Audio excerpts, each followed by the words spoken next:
Se você conseguisse sobreviver a uma ponte que desabou e ainda salvasse várias pessoas junto com você, mas agora tivesse que se manter vivo e derrotar a própria morte, o que você faria? Com certeza a primeira coisa seria deixar o like e se inscrever no canal. Aqui é o Drake, e nesse vídeo do Derrotando Filmes, iremos acompanhar um grupo de amigos tentando escapar da morte, e eu vou apontar os erros cometidos, o que você não deveria fazer, e tentar tomar as melhores decisões para derrotar a morte em Premonição 5. Esse rapaz está prestes a viver o evento mais traumático da sua vida. O Senna é um jovem que está tentando subir de cargo na empresa em que trabalha, só que infelizmente ele não parece estar indo muito bem nisso, e seu amigo Peter até dá um toque nele, dizendo que o cara precisava se esforçar para ser um bom vendedor. Nesse momento, a namorada dele, a Molly, chega para trabalhar, e o rapaz corre até ela para dizer que viu a carta de cancelamento da viagem deles, e a moça conta que não estava mais sentindo que ambos iriam dar certo, e por isso queria terminar. Isso deixa o cara arrasado, mas a pior parte é que naquele dia os dois iriam para um retiro com a empresa, e seriam forçados a ficar um fim de semana inteiro juntos. E como se não fosse o suficiente, o Isaac, um talarico profissional e talvez o maior babaca da franquia, não perde a chance, e já começa a dar em cima da Molly assim que percebe o término dos dois. E enquanto a vida do Senna estava dando completamente errado, o mesmo podia ser dito do Peter, que estava em um relacionamento muito feliz com a Candice. Mas a felicidade da garota acaba quando a Olivia chega, a famosa funcionária que todos os caras da empresa são interessados, e parece que ambas se odeiam abertamente. E enquanto as duas discutiam, o Senna vai pedir conselhos para o Peter, pois não sabia mais o que iria fazer da sua vida, e todo o seu futuro parecia incerto. Então, como um bom amigo, o Peter decide lhe dar o melhor conselho da sua vida, dizendo que ele não se sentiria assim se estudasse na UVP, a melhor escola de investimento do Brasil, onde você pode aprender tudo sobre investimento do zero, mesmo se você não entende nada desse mercado. E isso de forma rápida e sem enrolação, pois o curso tem uma duração de apenas 8 semanas, ou seja, em apenas 2 meses, você já pode estar investindo e criando uma renda passiva para garantir um futuro mais próspero para você e sua família. E o melhor de tudo, você nem precisa sair do conforto da sua casa, já que o curso é 100% online. E se você estiver com medo de que algo dê errado nessa jornada, pode ficar tranquilo, pois a UVP oferece diversas ferramentas para te ajudar a planejar o seu futuro financeiro e os seus investimentos, diminuindo drasticamente as suas chances de falhar e aumentando a sua taxa de sucesso. Além disso, você não estará sozinho, já que o Raul Senna, um investidor sardinha, um investidor com mais de 10 anos de experiência no mercado, faz lives semanais tirando as dúvidas dos alunos toda semana. E se ainda assim você estiver com o pé atrás, sabe que é literalmente impossível você sair no prejuízo, porque a UVP oferece uma garantia que nenhuma outra escola fornece, na qual você pode pedir o reembolso do valor total que pagou no curso e receber 100% de volta, mesmo depois de terminar as 8 semanas de aulas. E ainda por cima você consegue imprimir o seu certificado. E se você acha que tudo isso é mentira, dá uma olhada na página do Reclame Aqui deles. Os caras só têm uma única reclamação de verdade, o resto são só elogios, o que significa que eles cumprem com a palavra deles. E para completar, quando você se inscreve na UVP, você ainda ganha acesso à conta de investidor à UVP Capital, que tem benefícios como cashback em renda fixa, acesso a alguns dos melhores ativos na hora de investir, e você ainda pode solicitar o cartão UVP Black, um dos melhores cartões do mercado, com cashback na fatura e acesso a salas VIPs em aeroportos. Então aproveitem para começar a estudar antes que o preço aumente, por causa dos módulos de investimento avançados, geopolítica e imposto de renda. O link para o curso está na descrição e no primeiro comentário fixado. E depois de ouvir essas super dicas e decidir estudar na UVP para garantir um futuro melhor, os dois começam a falar do que o Senna poderia fazer para reconquistar a Molly, até que o Dennis, que é o chefe de todo mundo, chega cortando a graça do pessoal. E eu retiro o que eu disse antes, o Dennis é o personagem mais babaca da franquia. Mas enfim, ele fala que gostaria de sair o mais rápido possível, mas para isso eles precisavam achar a última pessoa que faltava para entrar no ônibus, o Nathan. Então, como um bom pau mandado, o Senna sai para encontrar o Nathan, que estava discutindo com os operários. E aí, depois de sair da fábrica, ambos vão até o ônibus comentando sobre o novo emprego do Senna, que tinha se candidatado para trabalhar em um restaurante famoso, que gostou tanto da culinária dele que queria enviar o rapaz para sua filial em Paris. Mas ele ainda estava em dúvidas se aceitava ou não, apesar de não ter mais nenhum motivo para ficar ali, pois seu relacionamento com a Molly tinha acabado. E no caminho até a ponte North Bay Bridge, o Senna vê um caminhão transportando toras de madeira na estrada, o que já é um grande problema considerando o histórico da franquia. Mas por sorte, esses caras viram um vídeo aqui do canal e prenderam tudo certinho no caminhão. E quando finalmente chegam próximo à ponte North Bay Bridge, o Senna corta o dedo sem querer no assento do ônibus. E nesse mesmo momento, a televisão no ônibus começa a ficar sem sinal. E aí o rádio acaba sendo afetado pela interferência de sinal e troca a estação do nada. Com isso, uma ventania forte começa, fazendo os operários que estavam trabalhando nas reformas da ponte se distraírem e até mesmo fazendo a ponte balançar. E esse solavanco deixa o Senna meio em pânico, mas antes que pudesse fazer algo a respeito, vemos um dos operários cortando um pedaço de concreto da ponte, o que faz ela começar a entrar em colapso e rachar. E somado à ventania forte, até os cabos de sustentação da ponte começam a estourar, colocando a vida de todos que estavam ali em perigo. Bom galera, antes de tudo, eu gostaria de dizer que na vida real essa situação dificilmente aconteceria, e eu Eu não digo a queda da ponte, isso infelizmente pode acontecer, já que todos os países donos das maiores pontes do mundo, como os Estados Unidos, a China e o Japão, ficam em cima de placas tectônicas, então é bem comum ter terremotos nessas áreas que afetam a estrutura das pontes, tanto que nos dias de hoje, muitas das pontes que foram construídas no século XIX passam por reforços e reformas, que visam impedir que elas desmoronem em caso de algum desastre natural. Já as pontes do Brasil nem precisam de desastres naturais, né? Essas caem por falta de reforma mesmo. Mas enfim, quando uma reforma tão grande que pode comprometer a integridade da ponte é feita, geralmente a passagem até esses lugares são fechadas, justamente para evitar esse tipo de acidente. Então, nunca seria permitida essa quantidade de tráfego sem um controle necessário para evitar incidentes, pelo menos não antes de uma checagem extremamente rígida, para garantir que fosse seguro aquela quantidade de veículos atravessarem. E outra coisa que eu achei meio estranha é o fato do colapso ter começado porque um dos operários parece ter feito um corte errado, já que antes desse tipo de reforma, estudos são realizados para saber onde é possível mexer sem comprometer a estrutura da ponte. E eu acho que esse maluco aí não deve ter prestado atenção nas instruções, ou alguém fez as contas erradas, porque não é possível que ele tenha se descuidado tanto. Fora que uma simples ventania jamais seria capaz de abalar a estrutura de uma ponte como a North Bay Bridge, que na realidade é Lionsgate, que fica no Canadá, e vamos chamar pelo nome original para não gerar confusão, já que esse lugar está sofrendo reformas e sendo constantemente reforçado desde 2001,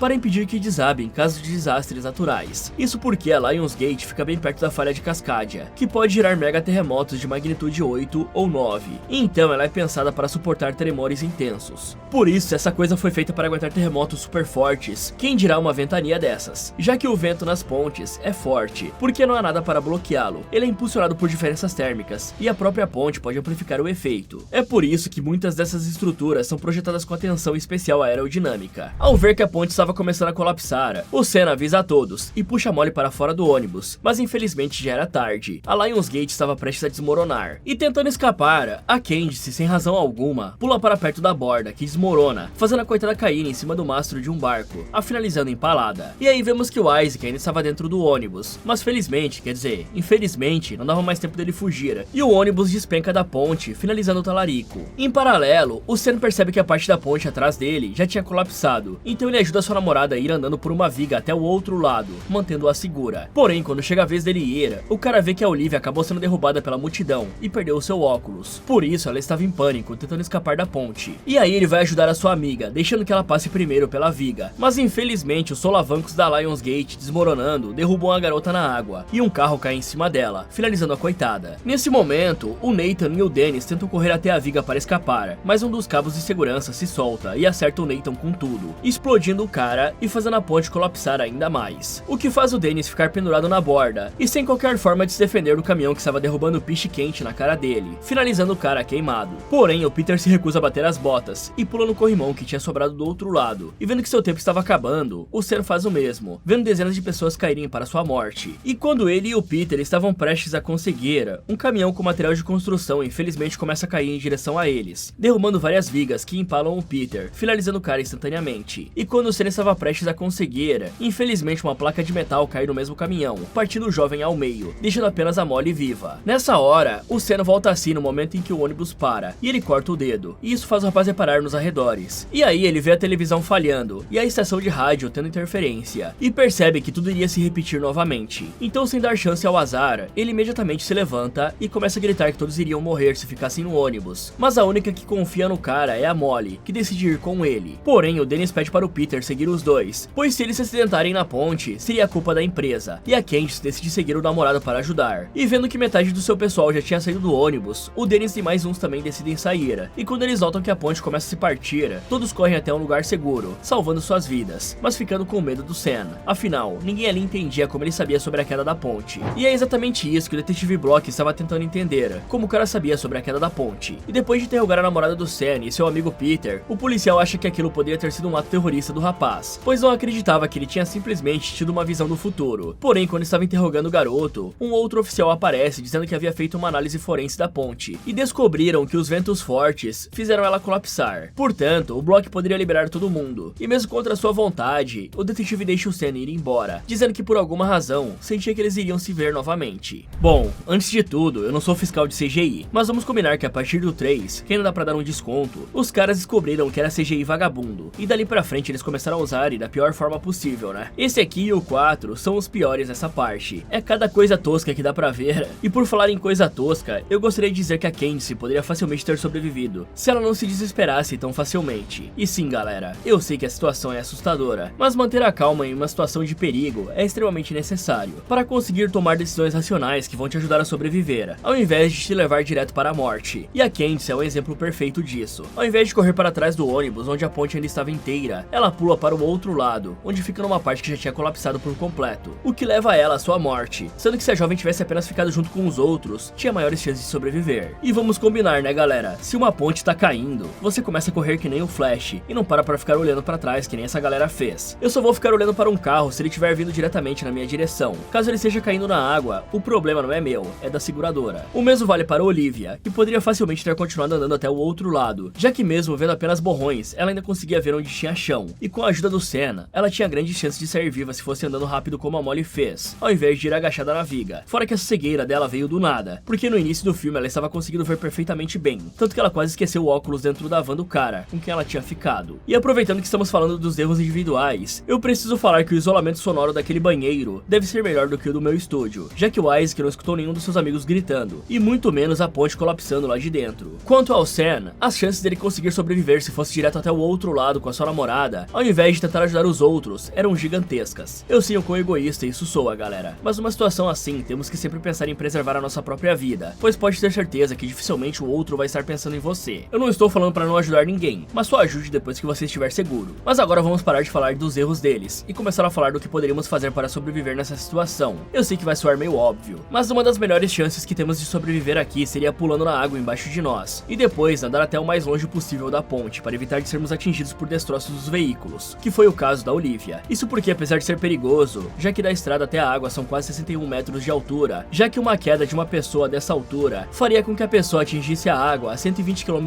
por hora, tornando o impacto semelhante à colisão de um carro com uma parede. Já que apesar de baixa, a água também tem densidade. Sabe quando você cai de bruços na água pulando de uma piscina e sente seu corpo doer? Pois é, multiplica essa dor aí a colisão por 100 vezes, e você pode imaginar o resultado, né? Só o impacto com a água poderia te gerar fraturas múltiplas, lesões internas e até a perda de consciência. Fora que a água de Vancouver, no Canadá, que é onde fica essa ponte, fica entre 5 e 15 graus nos dias mais quentes, e em dias frios pode ficar abaixo de 0, então você ainda tem a chance de ter hipotermia tentando nadar ali. Fora as câimbras que podem dar por conta do frio, te levando a se afogar. Porém, tem algumas coisas que podemos fazer para aumentar nossas chances de sobrevivência, caso a única opção seja pular. Primeiro de tudo, se você tiver a chance de escolher onde vai pular, procure por lugares onde alguma coisa tipo um bloco de concreto já caiu, ou até mesmo um carro, pois o bloco já quebrou a tensão da superfície da água e causa o efeito de bater numa parede sólida que eu falei antes. E depois disso, é importante ficar com os pés juntos e braços sobre o peito, como se fosse descer de tobogã. Então tente cair reto e, em hipótese alguma, caia de costas ou de bruços, pois isso quase sempre é fatal. E em seguida, nade o mais perto possível da borda e fique de olho na água para ver se tem algo flutuando. Se tiver, agarre isso e use de boia para ganhar tempo até o resgate chegar. Assim você tem muito mais chance de sobreviver. E reparem que eu disse chances, porque supondo que você esteja nesse universo, logo a morte viria atrás de você. E galera, vamos combinar que esse detetive aí tá exagerando um pouco as coisas, né? O cara tinha acabado de terminar com a namorada. Como é que ele teria feito um plano para derrubar uma ponte em alguns minutos? E além do mais, nem faria sentido ele derrubar o negócio, sendo que ele tava no ônibus junto. Se fosse algo por vingança ou coisa parecida, ele nem embarcaria na viagem. Não demora muito para o acidente da ponte virar notícia, e as mídias começarem a ir atrás dos únicos 8 sobreviventes que conseguiram sair da ponte que desabou, finalizando quase 90 pessoas. Porém, todos se recusam a falar sobre o acidente, e estavam ali apenas esperando começar as homenagens a seus colegas, que infelizmente não conseguiram escapar da ponte. Só que obviamente, todos começam a perguntar pro Sam como ele sabia que a ponte iria cair naquele dia, mas infelizmente o rapaz não sabe como responder, e pergunta se o pessoal achava que ele ainda tinha feito algo, já que o próprio detetive disse que foram causas naturais que derrubaram a ponte. E depois das homenagens feitas pelo Dennis, o Peter e o Sam vão embora batendo papo, até que o Bloodworth aparece pedindo que os dois tenham cuidado, pois a morte não gostava de ser enganada, mas é claro que ambos ignoram e continuam vivendo suas vidas normalmente. E durante a noite, o Sam vai até o restaurante em que foi contratado, só que mesmo trabalhando com o seu sonho, o cara não conseguia deixar de pensar na Molly, por isso ele sai e vai direto encontrar com a garota para conversarem sobre o relacionamento, e conta que quando o acidente da ponte aconteceu, tudo que ele conseguia pensar era na sua amada, e aí ele pergunta o que tinha feito de errado, e se ainda tinha chance de consertar. Só que a Molly fala que não foi um erro, e apenas não queria que ele deixasse de ir para Paris só por conta dela, sendo que esse sempre foi o sonho dele. E depois do acidente, ela percebeu como a vida era curta, e insiste em terminar para o Sam seguir o sonho dele. Em paralelo, vemos a Candice em seu treino de ginástica diário, pois ela iria participar de uma competição, e o Peter estava lá para apoiá-la nisso, só que tinha alguns probleminhas esse plano. O primeiro era que a barra onde a Candice faria as acrobacias estava meio detonada e perto de soltar, e o ar-condicionado acima deles também não estava nos seus melhores dias, forçando o pessoal a ligar um ventilador para lidar com o calor. Então, na vez da garota treinar, um dos parafusos do ar-condicionado cai bem em cima da plataforma onde ela faria alguns exercícios, só que aparentemente ela estava com sorte e consegue desviar dele sem querer. E aí chega a hora de fazer as acrobacias na barra que estava quase soltando, mas aparentemente tudo ia bem, e ela estava conseguindo fazer tudo de forma perfeita, até que outra jovem vai se apresentar na plataforma de antes, e acaba pisando no parafuso e caindo em cima do recipiente com um pó de magnésio, que é espalhado com uma névoa pelo ventilador, e jogado na cara da Candice, que perde o equilíbrio e acaba caindo de um jeito errado, bem errado pra falar a verdade, tendo a sua coluna quebrada e batendo as botas em segundos. Não demora muito para as autoridades e bombeiros chegarem para analisar o local, e assim que fica sabendo da perda do Peter, o Sam vai até o ginásio para consolá-lo, mas ambos ficam sem entender como ela conseguiu sobreviver ao acidente da ponte, só para bater as botas poucos dias depois. Porém, enquanto tentava acalmar o Peter, o Sam nota que o Bloodworth estava na cena do crime, mas antes que pudesse ir até ele e perguntar o que estava acontecendo, o cara simplesmente desaparece. Bom galera, antes de tudo, se você repara em detalhes como eu, você percebeu que durante a conversa entre a Candice e o Peter, dá pra ver um banner esportivo do Campeonato Nacional de Ginástica de 1994 e até mesmo de 98. Ou seja, esse filme tem grandes chances de ser antes do acidente do voo 180 em 1999. Eu acredito que tenham acontecido premonições antes disso, e com certeza deve ter algum artigo mencionando isso, pois claramente nesse mundo, várias pessoas passam por esse evento e escapam da morte mais do que deveriam. Então nós deveríamos tentar encontrar informações sobre as premonições, como elas funcionam e principalmente o que podemos fazer para conseguir sobreviver, já que, como eu sempre digo, a informação é algo extremamente importante quando lidamos com algo sobrenatural, porque não dá para derrotar algo que não conhecemos e nem sabemos nada sobre.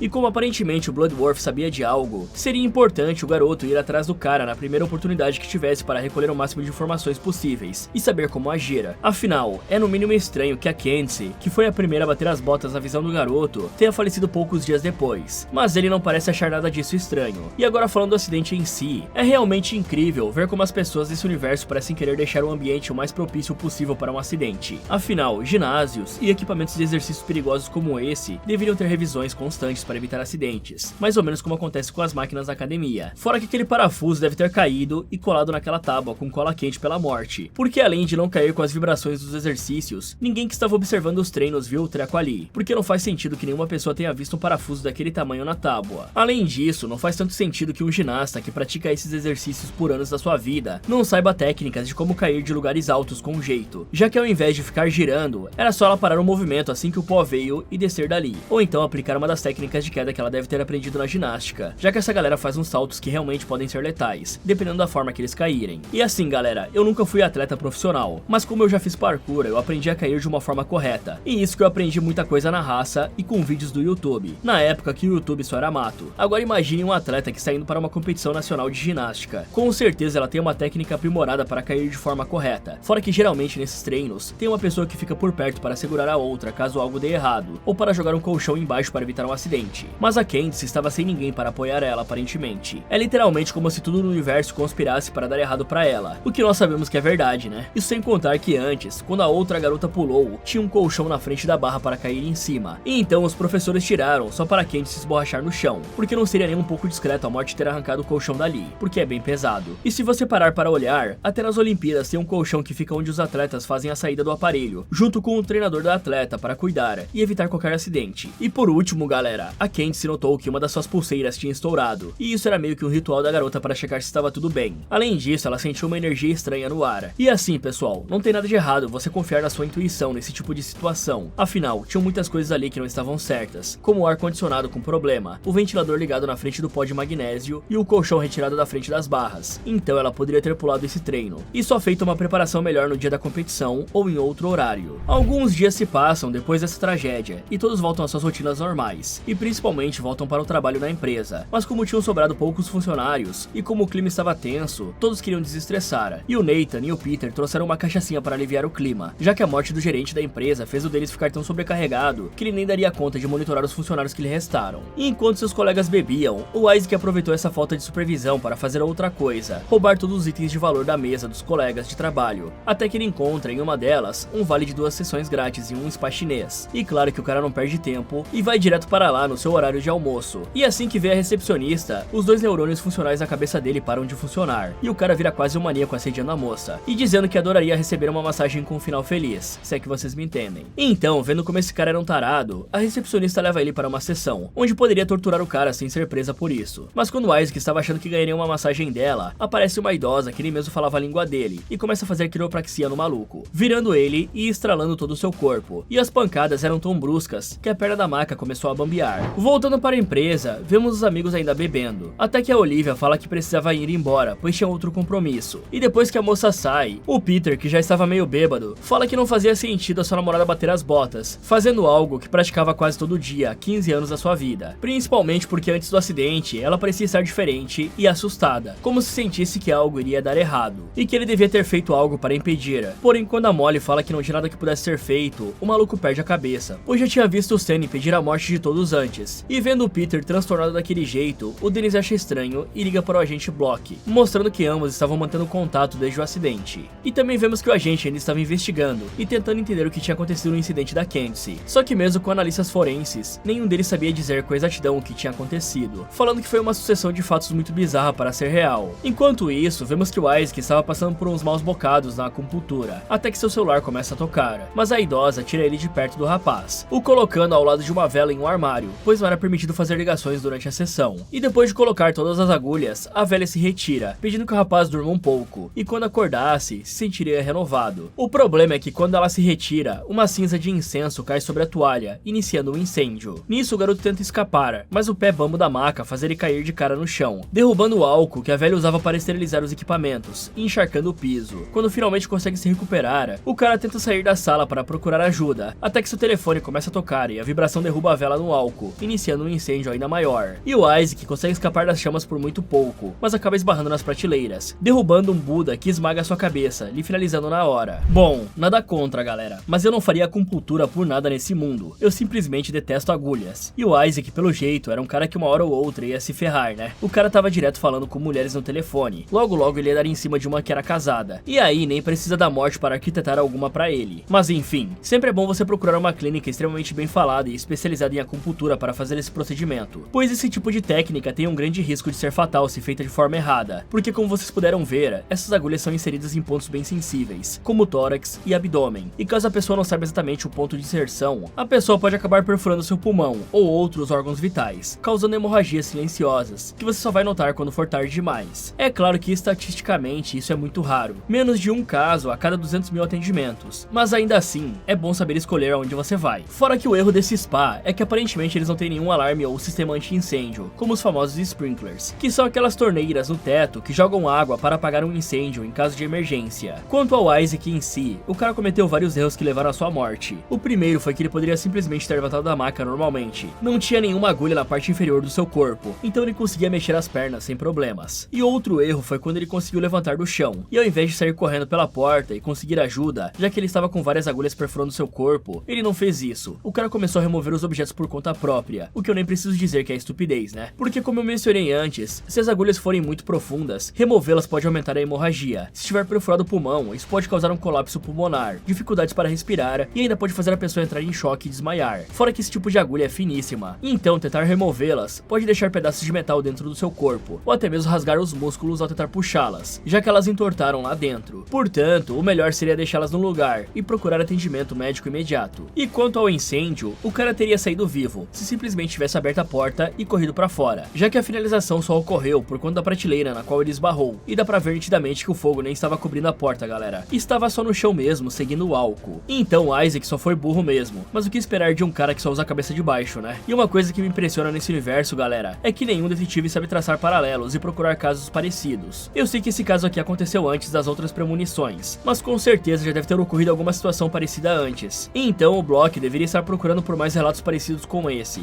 pois com certeza ele iria encontrar padrões nos relatórios das mortes bizarras pós-acidentes, pois acontece coincidências demais, já que um grupo escapa de uma tragédia gigantesca e depois todo mundo vai de vala. Enquanto o talarico batia as botas, o Senna estava tentando convencer a Molly a ir com ele para Paris, pois a falta de funcionários da empresa faria aquela filial ser fechada em pouquíssimo tempo, e que ele não queria ter que escolher entre o seu sonho e a mulher da sua vida, pois ao lado dela, o Senna sentia que era alguém melhor. Mas quando a jovem estava prestes a aceitar, o Peter aparece incrédulo no que tinha acabado de descobrir, e aí ele leva os dois até o local onde o Isaac tinha batido as botas. E enquanto os oficiais analisavam a cena do crime e recolhiam o corpo, o Senna vê o Bloodworth Dwarf novamente, e sabia que ele tinha algo a ver com aquilo. Então o garoto não perde a oportunidade dessa vez, e corre para falar com o legista, exigindo saber o que estava acontecendo, pois ele avisou no cemitério que a morte não gostava de ser enganada. E aí o Blood Dwarf conta que já viu isso acontecer várias vezes antes. Um grupo de pessoas sobrevive misteriosamente a um acidente bizarro, e depois uma a uma vão bater as botas, e ele só aparece para limpar a sujeira. Com isso, Sen pergunta por que todos iriam morrer, e o Blood Dwarf explica que a hora deles tinha chegado, mas ao fugir da ponte, eles dobraram a realidade, já que nenhum deles era para estar ali, e para corrigir esse erro da natureza, a morte viria atrás deles, e a única forma de conseguir sobreviver era finalizando outra pessoa que deveria estar viva, pois assim você enviaria essa pessoa no seu lugar, e receberia os dias de vida dela na Terra. Mas todos acham essa ideia horrível, menos o Peter, que parece ficar muito interessado nela. E depois que o Blood Dwarf vai embora, o Nathan fala que não acreditava que todos iriam bater as botas, mas o Sen explica que nem todo mundo estava em perigo, pois em sua visão, ele tinha conseguido salvar a Molly, portanto ela estava segura dos esquemas da morte. Só que isso deixa o Peter pistola, porque ele fica perguntando a razão do Sen não ter tentado salvar os outros, e se ele achava que a Molly merecia viver mais do que a Candice, por exemplo. E isso faz os três perceberem que o cara estava começando a pirar o cabeção com toda essa situação, mas o Nathan pede para todos se acalmarem, pois nem sabiam se isso era verdade, e mesmo se fosse, não poderiam machucar outras pessoas para compensar suas mortes. Só que o Peter parece não concordar com isso, e vai embora para pensar no que iria fazer. E aí os outros três decidem que era melhor avisar a Olivia o mais rápido possível, apenas para garantir que a jovem ficasse atenta e não se machucasse. O problema é que a Olivia já estava prestes a se colocar em uma situação complicada, já que depois do acidente na ponte e de ver alguns dos seus amigos baterem as botas, a jovem percebeu que precisava cuidar melhor de si mesma. Por isso ela foi até o oftalmologista para fazer uma cirurgia a laser nos olhos e recuperar a sua visão de volta. E assim que chega no consultório, ela percebe que tinha alguns ursinhos de pelúcia para as crianças ficarem menos assustadas, e ela decide pegar um para conseguir lidar com a operação. Porém, quando o doutor liga a máquina, a jovem fica com tanto medo que acaba arrancando o olho da pelúcia sem querer, fazendo ele cair no chão. Nesse momento, o doutor percebe que a secretária não tinha preenchido os dados corretamente, então ele deixa a máquina ligada e sai para pedir os dados corretos. Só que enquanto o doutor estava fora, um copo de água cai em cima da fiação, gerando um curto que faz o laser da máquina ficar sobrecarregado. E assim que percebe o perigo que estava correndo, a Olivia tenta pegar o controle da máquina para desligá-la, mas acaba derrubando o controle e ativando o laser, que frita um dos seus olhos. Desesperada, a jovem solta rapidamente o suporte que prendia sua cabeça e se levanta antes de ser finalizada. É aí que a Sen e a Molly aparecem para ajudar, pois ouviram seus gritos da recepção. Mas quando chegam, a garota acaba escorregando no olho da pelúcia e caindo pela janela do prédio, sendo finalizada pela queda. Bom, é impressionante como a morte nesse universo é meio indecisa sobre o que de fato pode pará-la. Isso porque no primeiro filme, é dito que intervir e salvar a pessoa no momento que a morte fosse buscá-la quebrava o ciclo. No segundo filme, é dito que apenas bater as botas e ser revivido novamente faria com que você ganhasse direito a ter uma nova vida. E esse aqui parece ser o único que funcionou. E agora, por fim, temos que finalizar outra pessoa para que ela vá jogar no Vasco no nosso lugar. E eu fico realmente me perguntando o porquê de o Blood Dwarf não ter contado isso para Kimberly no futuro, sendo que ele realmente parecia querer ajudar. Então eu tô começando a achar que o Blood Dwarf só não faz ideia do que ele tá falando, e no fim o cara tá enganando todo mundo ou testando para ver o que funciona. Agora falando dos esquemas da morte, aparentemente nesse universo, ela funciona como uma espécie de lei natural, que serve para evitar a superpopulação e manter o equilíbrio sob o controle. Afinal, vocês já pararam para pensar o que aconteceria se ninguém morresse? Não iria demorar muito para o planeta ficar superlotado, e a escassez de recursos acabar levando todo mundo de base em pouco tempo.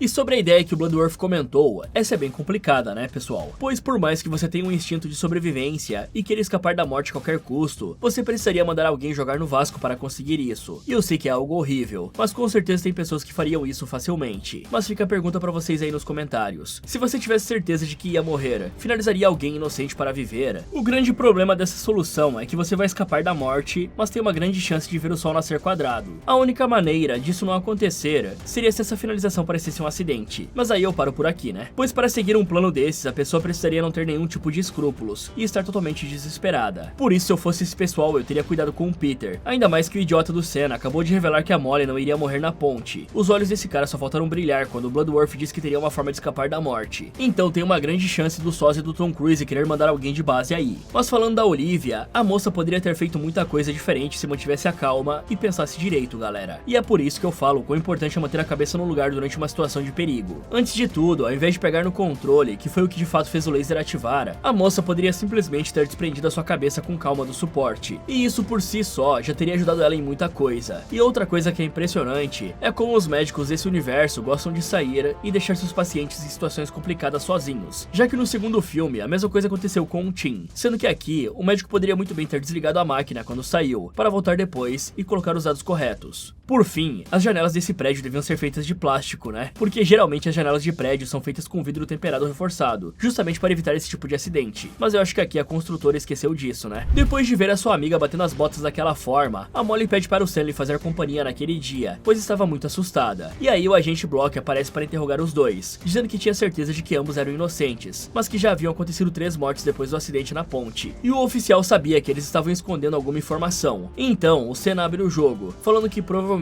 nenhum deles deveria ter sobrevivido ao acidente na ponte. Então algo estava corrigindo esse erro. Mas ainda assim não faziam ideia do que poderia ser. Isso deixa o Block ainda mais confuso, porém ele fica feliz de ao menos ter alguma pista. Na manhã seguinte, a Molly acorda e encontra o seu namorado escrevendo alguma coisa. E aí ele conta que ficou a noite inteira tentando organizar as suas lembranças sobre a premonição, e percebeu que as pessoas estavam batendo as botas na mesma ordem que foram finalizadas na premonição. Isso deixa a loira preocupada, então ela pergunta quem seria o próximo. E aí vamos para o Nathan, trabalhando normalmente na fábrica, já que era o gerente da estação. E quando ele vai checar os cartões de horário dos funcionários, ele nota que um cara que o odiava não tinha preenchido nenhum dos pontos. E esse maluco já era um cara que implicava com ele desde que entrou como gerente, pois trabalhava na fábrica há 15 anos, e se recusava a receber ordens do Nathan, que era décadas mais jovem que ele. Por isso, quando o Nathan vai confrontar o cara, o maluco vem cheio de raiva brigar com o patrão. Só que o Nathan nota que tinha algo errado no ambiente, já que um dos ganchos da fábrica parecia estar com defeito e vindo na direção deles. E o Nathan até tenta pedir para saírem dali de baixo, só que o homem não escuta. Então, sem ter escolha, quando o gancho cai, o Nathan empurra o operário para trás, fazendo ele cair e ser acertado pelo gancho, finalizando na hora. Enquanto isso, no escritório, o Peter vai avisar ao Dennis que os dois estavam em perigo, pois o Isaac e a Olivia já tinham batido as botas, e eles seriam os próximos se não fizessem nada. Portanto, agora seria matar ou morrer. Porém, o Dennis não acredita nele, e por isso o cara sai revoltado do escritório e vai em direção à fábrica para falar com o Nathan. E assim que o rapaz sai, o Dennis liga para o agente Block e fala que um dos seus funcionários estava maluco e parecia estar lhe ameaçando. Ao chegar na fábrica, o Peter percebe o que tinha acontecido e vai direto falar com o Nathan para saber se o cara estava bem. E aí o Stan e a Molly também chegam e perguntam o que tinha acontecido, mas o Peter entende na mesma hora e fica maluco perguntando se o Nathan tinha finalizado aquele homem. E ainda em choque, o coitado fala que aconteceu tudo muito rápido, mas que provavelmente tinha acabado com ele por acidente. E isso deixa o Peter muito animado, pois graças a isso, poderiam testar a teoria do Bloodworth e saber se realmente poderiam trocar a vida de alguém por uma chance de viver. E aí o Stan fala que só tinha um jeito de saber, pois a morte seguia a ordem da sua visão, e teriam que esperar a vez do próximo chegar. E aí quando o Dennis aparece, uma chave de fenda cai nas engrenagens de uma máquina, que é arremessada com tudo na cabeça do cara, esmagando o crânio do coitado, e o finalizando no mesmo instante, o que significa que de fato, o Nathan ganhou uma nova vida. Bom, uma coisa que já me incomoda bastante nesse universo, e que curiosamente não acontece no quarto filme, mesmo ele sendo o pior da franquia, é que aparentemente ninguém usa um celular. Não é como se ninguém tivesse um celular nesse mundo. O babaca do Isaac tinha e tava a todo momento usando. Pode ser que outras pessoas ali da empresa também tivessem, mas mesmo assim ainda existiam telefones. E então era muito mais fácil, prático e rápido simplesmente fazer uma ligação pro lugar onde a Olivia estava e pro ramal do trabalho do Nathan, contando o que descobriram e a ordem de mortes, do que ficar correndo até lá. Isso faz eles perderem um tempo precioso. E ocasionalmente a presença dos personagens é algo utilizado pela morte para finalizar as pessoas. Isso é algo que se repete em todos os filmes. Mesmo que na maioria dos casos os personagens se conhecessem e pudessem sim entrar em contato uns com os outros pelo celular ou por telefone. Já o coitado do Dennis não tinha o que fazer. Essa morte aí foi mais rápida e imprevisível. Então esse aí só tomou de graça mesmo. Quanto ao Nathan, o cara é literalmente a prova viva de que realmente podemos sobreviver se finalizarmos uma outra pessoa. O problema desse plano, como eu falei antes, é que podemos acabar sendo presos por isso e passando o resto das nossas vidas na cadeia, sem contar a parte moral e ética, é claro. Então eu acho que não vale muito a pena, principalmente porque nos Estados Unidos existe a pena de morte, e aí tudo que fizermos teria sido em vão. Por isso, se for seguir por esse caminho, apesar de ser antiético finalizar alguém deliberadamente, teríamos que bolar um bom plano, como por exemplo, andar por aí de madrugada e torcer para ser assaltado, o que no Brasil não iria demorar muito, e aí poderíamos atirar no cara e alegar legítima defesa. Mas que fique claro, isso aqui é uma coisa bem difícil de fazer. Primeiro, que você teria que ter uma arma, e segundo, que reagir a um assalto é a mesma coisa que jogar cara ou coroa. Mas fazendo isso, não teríamos a chance de sermos presos e poderíamos curtir a nossa vida tranquilamente. E se você aí defende ladrão, eu sinto muito. Só te digo para fazer uma coisa, reveja os seus conceitos da vida. Mesmo depois de ver mais essa finalização, o Stan ainda se mantém confiante de que as coisas dariam certo e decide ir trabalhar no restaurante, mesmo com a Molly pedindo para ele ficar e ter cuidado. Mas o cara fala que o Isaac bateu as botas fazendo massagem, portanto, se a morte quisesse, iria atrás dele em qualquer lugar. Além disso, algo tinha lhe dado a premonição na ponte, e provavelmente o queria vivo. Então essa outra entidade sobrenatural que se opunha à morte poderia ajudar de novo. Por isso, ele decide aproveitar cada momento da sua vida e convida a Molly para ir ao restaurante quando ele fechar, pois iria cozinhar algo algo para ela jantar. E aí o Sen passa a noite inteira tentando ficar vivo, tomando cuidado com cada detalhe. E quando o restaurante estava prestes a fechar, o cara vai conversar com o seu chefe e decide aceitar o estágio na França. Com isso, ele fica para trancar tudo e limpar a cozinha, aproveitando a deixa para fazer um jantar especial para sua amada, onde ele conta que aceitou o trabalho e convida ela para ir com ele para a França. Impressionada, a jovem decide aceitar, mas quando o casal curtiu um momento de felicidade, o Peter aparece pedindo para entrar, sem perceber que estava sendo seguido pelo agente Block. E aí o Peter se senta junto dos dois e fala que estava muito mal nesses tempos, e que passou a noite acordando, pensando se poderia finalizar alguém e tomar o tempo da vida dessa pessoa. E depois de refletir muito, o cara sai pela noite procurando uma vítima, e ele teve várias oportunidades de finalizar alguém, mas percebeu que não poderia acabar com a vida de alguém que não merece, e por isso hesitou. Porém, um tempo depois, ele repensou e percebeu que a Candice também não merecia aquilo, e nenhum dos seus outros amigos que bateram as botas. E se ninguém merecia morrer ali, o homem fala que a Molly também não merecia viver. Então ele saca uma pistola e aponta para a garota. Mas antes que pudesse atirar, o Sen joga a mesa no cara e foge com a sua amada para a cozinha, pedindo que ela se escondesse enquanto ele cuidava do Peter. E ao ouvir o som de tiros, o Block imediatamente chama reforços. Voltando para a cozinha, o Sen pega uma faca e fica esperando o cara chegar, dizendo que não iria deixar ele machucar a sua amada, e que o Peter teria que matá-lo se quisesse fazer algo com a garota. Só que o cara fala que não tinha motivos para isso, pois não gostava de matar, ele só não queria morrer, e o Sen era o próximo, então não iria ajudar em nada a finalizar o cara. Por isso, o maluco apenas nocauteia o seu amigo e segue procurando a Molly, enquanto ligava as chamas e chapas da cozinha inteira, tudo para que o Sen batesse as botas mais rápido quando fosse a vez dele. Porém, antes que o Peter a encontrasse, o Block aparece para ajudar, só que acaba baixando a sua guarda e é finalizado pelo Peter. E vendo que o cara já tinha conseguido a nova vida que queria, a Molly pede para o cara ir embora, mas o Peter se recusa a deixar testemunhas, já que não queria passar toda a sua vida na cadeia. Porém, antes que finalizasse a moça, o Sen pula em cima do cara, fazendo a pistola dele cair na chama do fogão. E aí o rapaz pede para sua namorada fugir e conseguir ajuda enquanto ele lidava com o Peter. O problema é que o Sen toma um cacete, afinal ele tá brigando com o clone do Tom Cruise aqui, galera, e isso faz a Molly ter que voltar para ajudar ele. Só que infelizmente a mulher também é derrubada, e quando o Peter vai finalizar a moça, o Sen atravessa o cara com um espeto, salvando a vida da sua amada. Nesse momento, a pistola que estava no fogão atira, mas erra a cabeça do Sen por centímetros, fazendo ambos acreditarem que por ter finalizado o Peter, o Sen pegou os dias do Block, que o Peter tinha conseguido.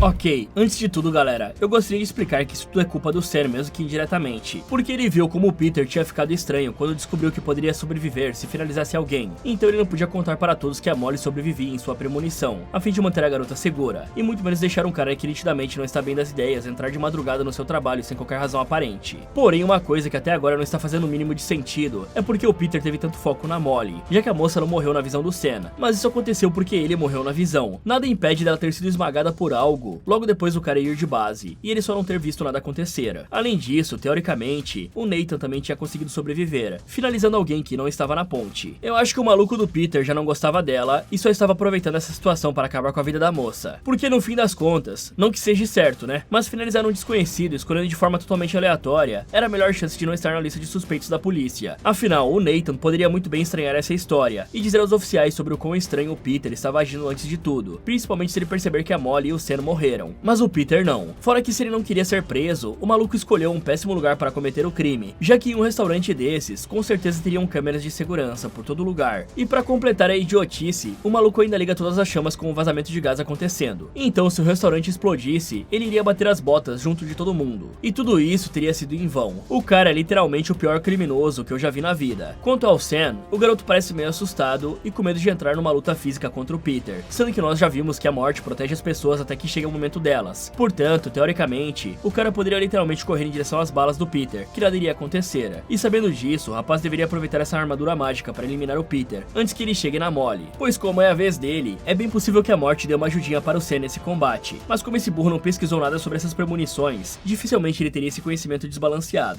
2 semanas se passam desde o incidente, e vemos o Sen e a Molly embarcando no voo 180 para ir até a França. O problema é que aparentemente, um jovem começou a gritar que o avião iria cair, e mesmo vendo isso, o Sen acredita que estava a salvo. Então ele continua de boa no avião, e quando ele finalmente decola, o cara começa a notar coisas estranhas ao redor, e acaba cortando seu dedo assim como aconteceu no ônibus. Isso deixa ele meio assustado, mas o terror de verdade começa quando uma das passageiras pergunta à comissária de bordo o que tinha acontecido com aquele jovem antes, e ela conta que ele teve um surto, dizendo que teve uma premonição de que o avião iria cair. Isso deixa o Sen em pânico, mas já era muito tarde para fugir, e pouco tempo depois do avião subir, um dos motores pega fogo, iniciando um incêndio que chega ao tanque de combustível, explodindo a fuselagem do avião bem ao lado da Molly, e isso acaba fazendo a moça ser sugada para fora do avião. O seu namorado até tenta segurar a coitada, mas a jovem é puxada para fora, sendo partida ao meio pela asa da aeronave. E tudo que resta ao Sam é gritar e torcer para ter uma morte rápida, o que realmente acontece quando poucos segundos depois, o avião explode. Enquanto isso, a alguns metros de distância dali, vemos o Nathan no que parecia ser uma homenagem ao operário que ele finalizou por acidente, pensando no que faria com a sua vida, até que um amigo do falecido se aproxima, dizendo que ficou feliz, por de certa forma ele ter partido de uma forma rápida, pois na autópsia descobriram que o cara tinha um aneurisma cerebral que estava prestes a explodir, então ele poderia morrer a qualquer hora. Isso deixou o Nathan totalmente apavorado, mas antes que tivesse tempo para pensar, um dos destroços do voo 180 caiu em cima dele, finalizando o cara e fechando mais um ciclo da morte. Bom galera, tem muita coisa errada aqui, esse roteiro tá muito, mas muito furado. Eu sei que essa conexão do final com o voo 180 é legal, mas para isso funcionar direito, o acidente da ponte teria que ser mencionado em todos os outros filmes. Afinal, caiu uma fucking ponte, né galera? E depois, muita gente morreu de formas bizarras. Ninguém fala dessa ponte durante todos os outros filmes, e ainda tem mais algumas inconsistências. Por exemplo, o Bloodworth no primeiro filme era um agente funerário da sua própria funerária, e aqui ele trabalhava diretamente para a polícia. Porém, essa dá para relevar um pouco, pois ele pode simplesmente ter trocado de trabalho. E aqui tem uma correção rápida sobre o vídeo de Premonição 4. E tem um pequeno spoiler do filme 6. Eu tinha comentado que a Kimberly tinha morrido, mas pelo que foi revelado agora no novo filme, ela sobreviveu sim. Eu acabei confiando em umas teorias que rodavam por aí, e talvez eu tenha me confundido com as informações da Wiki, ou de cenas deletadas que o pessoal tratava como canônicas. Mas é isso galera, eu errei nessa parte. Essas cenas deletadas são meio terra de ninguém. Elas podem ser canônicas até o roteirista decidir o contrário, e valeu aí quem avisou nos comentários. Por exemplo, tem mais cenas deletadas nesse filme que falam que o Bloodworth é um agente da polícia, mas eu ainda não vi os 6 para afirmar se vão manter isso ou não. Pelo trailer parece que sim, mas fora isso apareceram algumas datas do ano de 2000 durante o filme, porém da mesma forma tem algumas coisas que mostram outros anos, como aqueles banners lá no ginásio da ginástica, mas como são prêmios, eles abrem espaço para serem de anos anteriores mesmo. Só que o principal motivo é o retcon descarado que foi feito, desconsiderando tudo que já aconteceu nos outros filmes. Ah, e eu quase esqueci de explicar sobre a parada de finalizar alguém para conseguir ter mais anos de vida. Eu acredito que essa ideia pode funcionar, pois comprou um tempo para o Nathan, ou pelo menos pulou a morte dele na hora, só que o cara tinha pouco tempo de vida. Já sobre o Sam, eu acho que ele não teria pego meio que de segunda mão os anos de vida que o Peter roubou do Block ao tirar a vida do cara. Eu acho que para isso funcionar, teria que ser feito diretamente. Ele apenas finalizou o cara que já estava com os anos roubados na sua conta da vida. Aí vai ver, assim não funciona para contabilidade da morte. Você tem que finalizar alguém que não roubou os anos de vida de outra pessoa, para daí sim esse tempo vir para você. Fala galera, e se vocês acabassem descobrindo que estão em um desses esquemas da morte, vocês acham que conseguiriam sobreviver? Me contem aí nos comentários. E se você estiver gostando da série Premonição e quiser ver os outros filmes aqui do canal, é só clicar num desses vídeos que está aparecendo na tela, ou em outras sugestões do Derrotando Filmes. Muito obrigado por assistir, e lembre-se de prestar bastante atenção ao seu redor. Nunca se sabe quando a morte vai botar em prática o esquema que ela tem pra você.